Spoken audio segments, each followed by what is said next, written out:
जय हिंद, वंदे मातरम। नमस्कार साथियों, आप सभी का अपने अवतार XD 7054 में स्वागत है। और दोस्तों आज आपके लिए महत्वपूर्ण टॉपिक लेकर आया हूं दोस्तों, हिंदी भाषा एवं उनकी बोलियां। दोस्तों कहने का मतलब है उत्तर प्रदेश की प्रमुख बोलियां क्या है ये भी आपको बताएंगे। दोस्तों पहले जान लेते हैं भाषा। भाषा क्या दोस्तों, पहले हम बात करेंगे भाषा। भाषा कहते हैं किसे? भाषा की अगर बात की जाए तो भाषा किसे कहते हैं? भाषा की अगर बात की जाए वह साधन है कि दोस्तों भाषा वह साधन है जिसके द्वारा मनुष्य लिखकर, बोलकर अपने भावों, ठीक है दोस्तों, अपने भावों को प्रकट करता है। कैसे दोस्तों? लिखकर, बोलकर, या दोस्तों सांकेतिक भाषा में प्रकट करें तो उसी को हम क्या कहेंगे? भाषा कहते हैं। इतनी बात क्लियर हो गई। भाषा को दोस्तों प्रकट करने के लिए कम से कम 2 व्यक्तियों का होना दोस्तों जरूरी है। लेकिन दोस्तों आजकल क्या होता है, इंटरनेट के माध्यम से दोस्तों संचार, यानी कि संचार के माध्यम से भाषा को प्रकट कर सकते हैं। ठीक है दोस्तों, तो इसी को हम क्या कहेंगे? भाषा कहते हैं।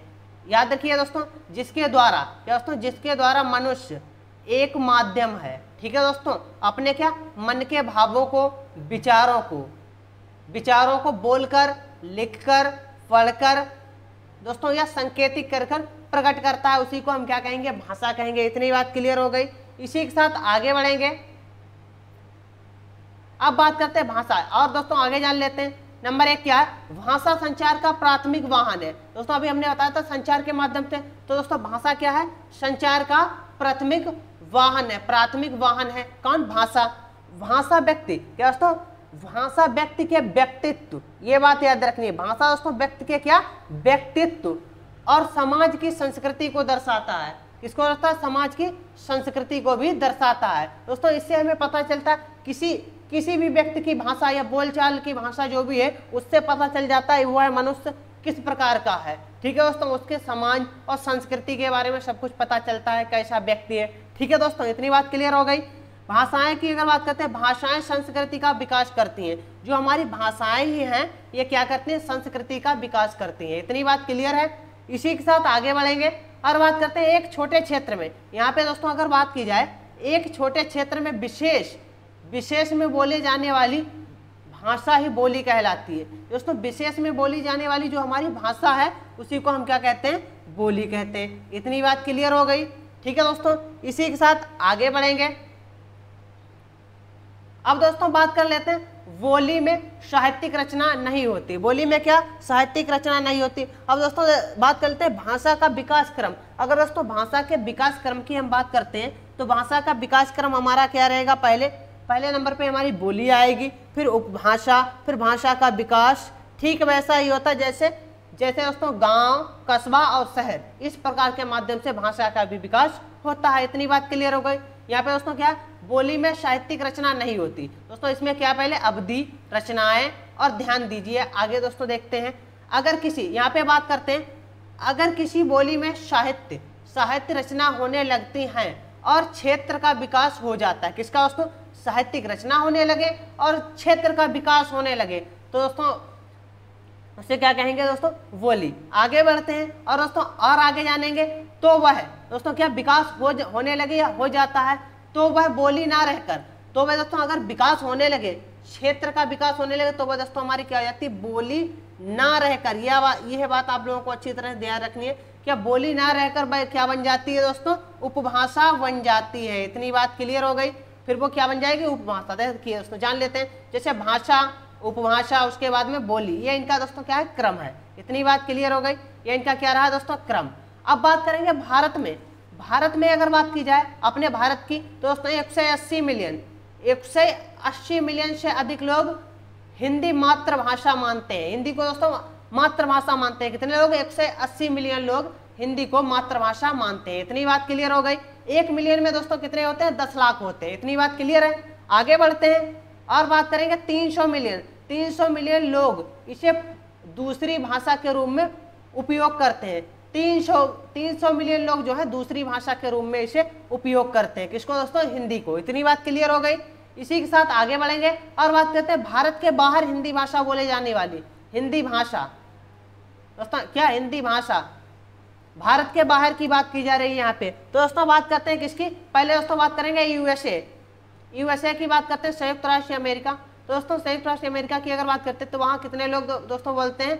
वहाँ की अगर बात की जाए तो वहां दोस्तों अधिक से अधिक दोस्तों क्या, लेकिन दोस्तों विदेशों में अगर बात की जाए बोली किसके माध्यम से जाती है, जो हमारे देश के लोग विदेश में रहते हैं उनके माध्यम से दोस्तों अधिक बोली जाती है। और दोस्तों इसका कारण और है, जो विदेशी लोग हैं वह हिंदी भाषा सीखने का प्रयास भी करते हैं। इतनी बात क्लियर हो गई दोस्तों। अगर बात की जाए यहाँ पे दोस्तों क्या है 10 लाख दोस्तों, यहाँ पे यूएसए की अगर बात करते हैं, किसकी, यूएसए की, तो यूएसए में दोस्तों कितनी 10 लाख लोग बोलते हैं। इतनी बात क्लियर हो गई। आगे बढ़ते हैं, दक्षिणी अफ्रीका की अगर बात करते हैं तो यहाँ पे दोस्तों कितने लोग बोलते हैं, 8,90,292 लोग बोलते हैं। ठीक है दोस्तों। आगे बात करते हैं मॉरिशस, तो मॉरिशस में कितने लोग बोलते हैं, मॉरिशस की अगर बात की जाए तो दोस्तों 6,85,170 लोग कहाँ बोलते हैं, मॉरिशस में। इतनी बात क्लियर हो गई। यहाँ पे एक जीरो बढ़ा लीजिए दोस्तों, 10 लाख होगा। ठीक है दोस्तों। इसी के साथ आगे बढ़ेंगे और अब बात करते हैं यमन, किसकी दोस्तों, यमन की बात करते हैं। तो यमन में दोस्तों कितने, यमन की बात की जाए 2,32,760 लोग दोस्तों हिंदी भाषा को बोलते हैं। अगर बात की जाए युगांडा की बात की जाए तो दोस्तों 1,47,000 लोग हिंदी भाषा को बोलते हैं। ठीक है दोस्तों। बात करते हैं सिंगापुर की, तो सिंगापुर में 5,000 लोग अपनी भाषा बोलते हैं। नेपाल में दोस्तों क्वेश्चन बनता है सबसे अधिक किस जगह पे हिंदी भाषा बोली जाती है। दोस्तों सबसे अधिक की बात की जाए तो कहाँ बोली जाती है, नेपाल में। 8 मिलियन लोग अपनी भाषा को बोलते हैं, किसको, हिंदी को। इसी के साथ आगे बढ़ते हैं और बात करते हैं न्यूजीलैंड की। तो न्यूजीलैंड में अगर बात की जाए तो दोस्तों कितने लोग, 20,000 लोग न्यूजीलैंड में अपनी भाषा को बोलते हैं, किसको, हिंदी भाषा को। बात करते हैं जर्मनी, तो जर्मनी में भी दोस्तों कितने, 30,000 लोग बोलते हैं। इतनी बात क्लियर हो गई। इसी के साथ आगे बढ़ेंगे।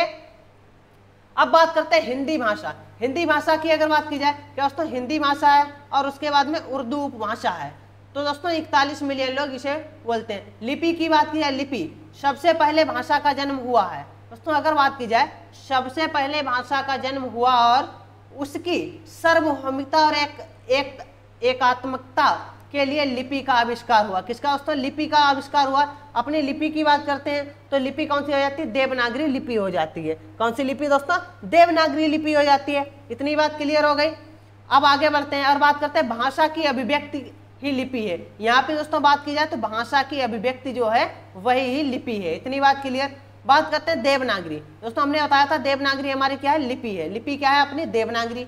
आगे बढ़ते हैं। संस्कार दोस्तों क्या, संसार की सबसे बेहतरीन लिपि की अगर बात की जाए, सबसे अच्छी, तो सबसे अच्छी लिपि हमारी कौन सी मानी जाती है, देवनागरी लिपि मानी जाती है। इसमें दोस्तों कुल वर्ण कितने होते हैं, कुल अक्षरों की बात की जाए तो 52, मात्र 52 होते हैं, जिसमें दोस्तों हमारे 14 क्या होते हैं, स्वर होते हैं और 38 क्या होते हैं, व्यंजन होते हैं। इतनी बात क्लियर हो गई।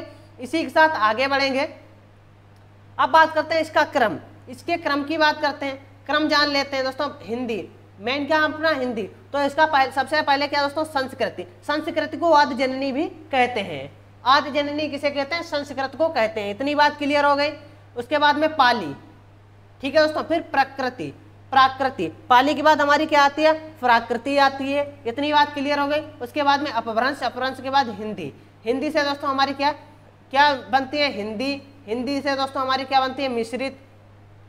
मिश्रित भी दोस्तों हिंदी से बनती है। और संस्कृत, इतनी बात क्लियर। उर्दू और फारसी, प्राकृत, ये सभी हिंदी से ही बनती है। इतनी बात क्लियर हो गई। इसी के साथ आगे बढ़ते हैं, जान लेते हैं हिंदी। बात करते हैं हिंदी प्राकृत। हिंदी प्राकृत तथा अपभ्रंश के माध्यम से संस्कृत की सीधी दोस्तों क्या वंशज है। जो हिंदी प्राकृत तथा अपभ्रंश के माध्यम से अगर बात की जाए तो संस्कृत की सीधी वंशज है। किसकी वंशज है दोस्तों, संस्कृत की। ये दोनों वंशज है, प्राकृति और अपभ्रंश। इतनी बात क्लियर हो गई। ये दोस्तों ये क्या है, द्रविडियन। द्रविडियन किसकी, द्रविडियन तुर्की, फारसी, अरबी, पुर्तगाली और अंग्रेजी द्वारा प्रभावित समृद्ध की गई भाषा है। इसकी बात की जाए दोस्तों, इन भाषाओं से समृद्ध की गई हमारी भाषा है। इतनी बात क्लियर है, ठीक है दोस्तों। इसी के साथ आगे बढ़ते हैं। अब बात करते हैं सर्वप्रथम एक अंग्रेज। सर्वप्रथम अगर बात की जाए, एक अंग्रेज प्रशासनिक अधिकारी था। उसका नाम क्या था, जॉर्ज अब्राहम गैरिसन। दोस्तों मेन बात आप लोगों को यह याद रखनी है, गैरिसन। ठीक है दोस्तों, गिगरसन। आगे बात करते हैं, अगर बात की ये दोस्तों ये लेटेस्टिक यानी कि लेटेस्ट में जो यानी कि तत्काल ही जो सर्वे हुआ है जल्द में, तो उसी के माध्यम से अगर बात की जाए तो बुक इनकी थी दोस्तों क्या 1927 ईस्वी में हिंदी का उपभाषाओं व कब दोस्तों 1927 में उपभाषाओं व बोलियों की वर्गीकरण प्राप्त किया गया था दोस्तों। जल्दी की बात है तो उपभाषा और बोलियों का वर्गीकरण प्राप्त किया गया था। इतनी बात क्लियर हो गई। इसी के साथ आगे बढ़ते हैं।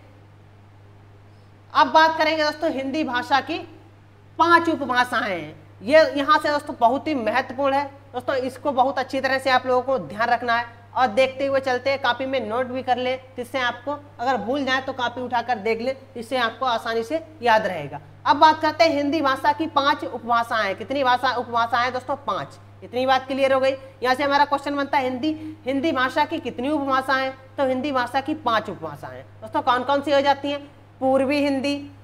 पूर्वी हिंदी के अपभ्रंश की बात करते हैं तो अर्धमागधी अपभ्रंश होता है। इतनी बात क्लियर। फिर आती है बिहारी हिंदी की अगर अपभ्रंश की बात करते हैं तो मागधी अपभ्रंश होता है। पश्चिमी हिंदी फिर आती है दोस्तों, फिर क्या आती है हमारी? पश्चिमी हिंदी की बात करते हैं तो शोर सैनी अपभ्रंश से विकसित हमारी पश्चिमी हिंदी है। बात करते हैं राजस्थानी हिंदी की। राजस्थानी हिंदी किससे विकसित है? ये भी दोस्तों शोर सैनी अपभ्रंश से विकसित है।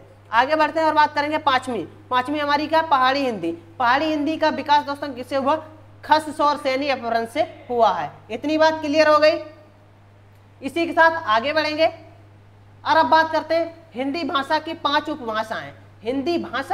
उपभाषाएं। अब दोस्तों इनकी 5 उपभाषाएं जान लेते हैं। बस दोस्तों क्रम बाय क्रम जानेंगे कौन कौन सी हैं और दोस्तों कहाँ इनका बोली क्षेत्र भी जाने, किसके कहाँ इनका बोली क्षेत्र है। इतनी बात क्लियर हो गई। बोली क्षेत्र के बारे में आपको बताएंगे। इतनी बात क्लियर। अब बात करते हैं पश्चिमी हिंदी की बात करते हैं तो पश्चिमी हिंदी का दोस्तों अपभ्रंश हमने बता ही दिया, शोर सैनी अपभ्रंश से। पश्चिमी हिंदी के अंतर्गत की अगर बात की जाए तो पश्चिमी हिंदी के अंतर्गत भी हमारी 5 उपभाषाएं आती हैं। क्या दोस्तों? 5 बोली इनकी आती हैं। कितनी बोली? 5 बोलियां आती हैं पश्चिमी हिंदी के अंतर्गत। भाई दोस्तों 5 कौन कौन सी हैं उनके बारे में जान लेते हैं। पहले नंबर पे हमारी क्या आती है दोस्तों? खड़ी बोली के दोस्तों बोली स्थान की अगर बात की जाए तो खड़ी बोली हमारी कहाँ बोली जाती है, यह जानेंगे। खड़ी बोली को एक बात और ध्यान रखनी, खड़ी बोली को ही कोरबी कहते हैं। क्या दोस्तों? कोरबी कहते हैं। इतनी बात क्लियर। ये दोस्तों क्वेश्चन बनता है। इसी को दोस्तों क्या हिंदी एवं सरहिंद भी मानते हैं। इसे दोस्तों क्या मानते हैं? सरहिंद। सरहिंदी भी इसे ही मानते हैं। किसे दोस्तों? कोरबी को सरहिंदी मानते हैं।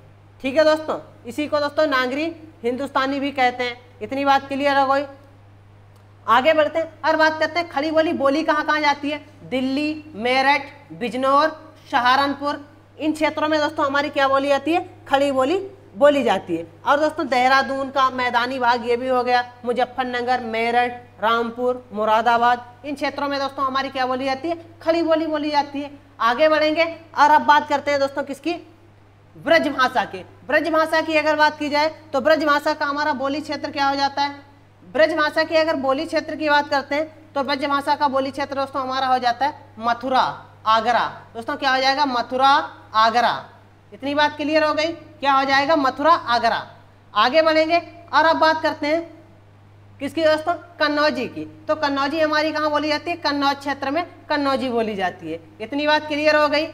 आगे बढ़ते हैं और बात करते हैं चौथे नंबर पे।